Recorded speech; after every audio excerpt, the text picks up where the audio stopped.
Hi everyone, and welcome to my latest video.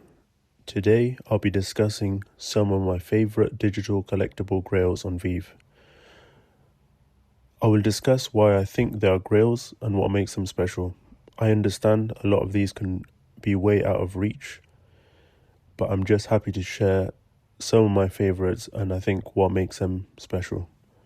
For those of you that don't know, Veve is a digital marketplace for digital collectibles and comics.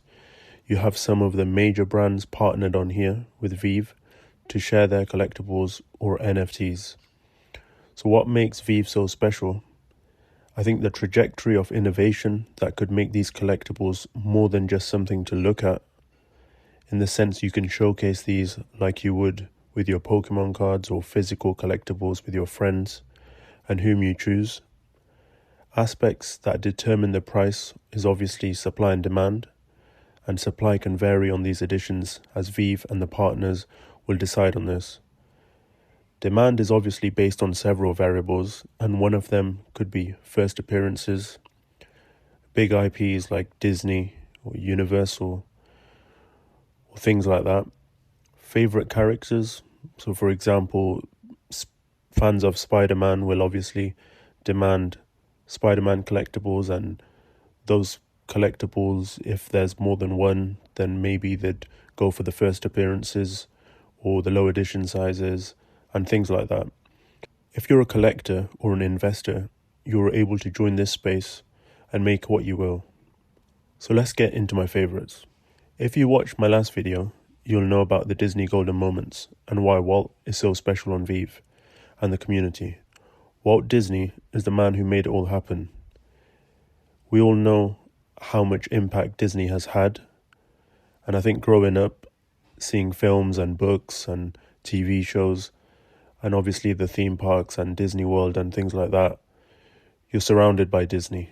And I think this ever-growing presence is only getting bigger with Disney Plus, and obviously the different avenues they're looking at, and obviously the purchase of Marvel and Star Wars, and having that sort of ownership moving on in the future is probably a huge impact on Veve, and also does well in terms of their direction and what they can achieve.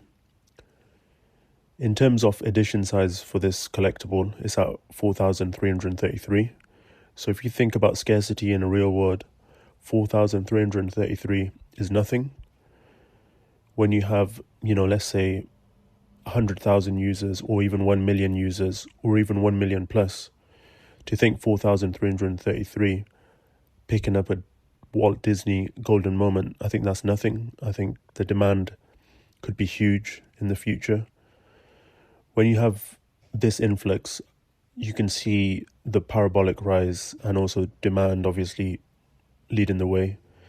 We saw with the run it had last year when it reached an all-time high of 48k. To me, that's just a fraction of what's possible.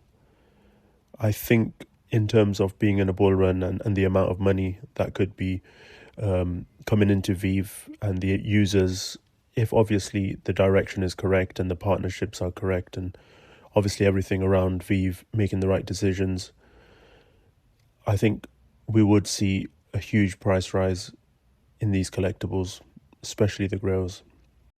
So let's have a look at our next collectible. Here we have one of the OGs that made Veve what it is. If you've been around the community, you'll know SpiderMan animated was that special collectible. And for some people, it still is. I think, in my opinion, this is a legendary one. Obviously, season 1 is a huge thing. You have 1,000 editions and an all-time high price of 100k. I think that speaks for itself. This is a special one, in my opinion. An early glimpse of what Veve was like. And I know a lot of people have taken profit on this collectible and a lot of people are still holding. But in my opinion, this is one of the most popular superheroes, if not the most popular at this moment in time. And his ever-growing presence in the MCU is going to be crazy. And obviously you have different movies and shows coming out. And I think this will only increase demand and also bring users actually onto Veve. So let's have a look at our next one. 01 Rizzo. I think that says it all. To have that 01 on Veve, I think makes it special. Obviously, Season 1, the ultra rare in this set, the rarest collectible in the first ever set released on Veve. I think that's definitely not to be slept on. With only 1,750 editions, I think this is a great pickup. Of course, if I talk about Rizzo, I'll have to talk about Todd. The first appearance in this set, the 100. I do like the fact that it's also based on the physical cover art for Batman 423 by Todd McFarlane. The first ever licensed NFT from DC Comic. The only collectible in this set with an FA tag. I think that could hold a lot of value moving forward. And although the edition size at 7,500 compared to Rizzo's at 1,750 is a huge difference, but I know the community on Veve really love both collectibles, but I'd probably say they're more inclined towards the Todd. It does have an all-time high price of 14k, but again, 7,500 editions, I don't think still that's too many.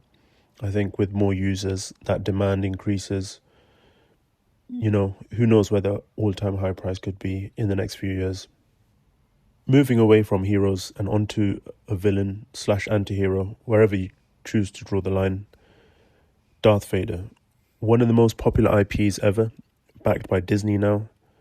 We all know Star Wars collectors are some of the biggest fans in the world, and the value that these Star Wars collections have and these collectibles have is huge, still growing in my opinion. And I think this is a huge piece that's not really had much leg to run on at the moment, especially with the time that it came out, the time of release. So it hasn't really seen an all-time high in my opinion compared to the rest of these. And when you see an animated Darth Vader in the metaverse or Veverse, I think that's a great selling point. I think a lot of people would like to play around with this one. You also have, you know, different lightsabers, and when you have more Star Wars collections on here, I think it will be a great look. You have the R2-D2, you have C-3PO and Boba Fett, and I think especially Star Wars on Disney is growing. They've got shows. I think that demand will definitely be there. And lastly, one of my new favorites, again, a first appearance, a special piece which could mean a lot to the audience of today, more than ever. We've seen Miles Morales in the comics have a huge demand on Veve, and I think it's the same with this piece. Animated, secret rare, only 250 editions, which is insane compared to the rest of these. Only 18 available on the market, which is some people just listing it for millions, looking for followers. But again, this piece can be really scarce fast if the demand for this shoots. Similarly priced to the SpiderMan mentioned, but slightly more. It does have 4 times less editions though. But then again, I think both can do well. They're different Spider-Mans and they're both animated. So I think that helps. I think we will see prices fluctuate for a lot of these collectibles on Veve, but I do believe the only way is up for the mentioned collectibles in this video. These are Grails, in my opinion. I think most people will hold on to until real demand comes in. I like the edition sizes. I think they're backed by great IPs. I think in general, standalone, these characters are some of the most famous in the world. I know the price floors are quite crazy to think about in comparison to the rest of the collectibles on Veve, but I think they're great collectibles to bet on. I will be doing more videos on best collectibles at price ranges, so stay tuned for that. We are also seeing a flood of drops still happening and not much in terms of use case or showroom functionality, which seems to have a hand in price at the moment. And also the actual connotation around the positive and negative feedback from the users is surrounded by all of this. So I think once we see marketing swipe up, improve functionality across the app and the AR, and add that with a nice bull run, then I think we can see price rise, especially for Grails. But who knows, maybe even this Lamborghini drop could bring in a few thousand users, and that could raise the price. But I just want to say thank you for listening to this video. I just want to say thanks to everyone for watching this video. And don't forget to like and subscribe.